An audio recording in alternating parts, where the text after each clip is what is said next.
Hi guys, in this video I will show you how to combine clips in Filmora. In order to do this, you first have to launch Wondershare Filmora in your PC or in your laptop, and once you are on this page, you will have to make sure that you are in the media, and here you will have to import your clips.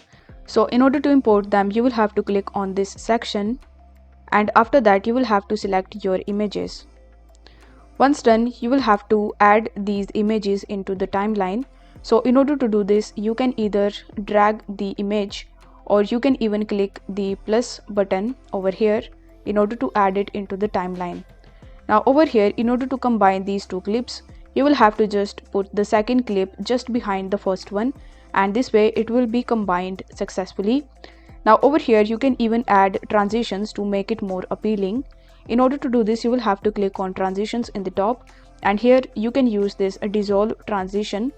So you just have to paste this dissolve transition in the middle of these two clips that you have in Filmora, and after that if you play them, you will see that these two clips are dissolved very beautifully. Now there is other method that you can use to combine these two clips. For that, you just have to put the second clip just above the first clip. After that, you will have to align them properly. Now once these are aligned properly, you will have to click on the first video, and here you will be shown bunch of different settings.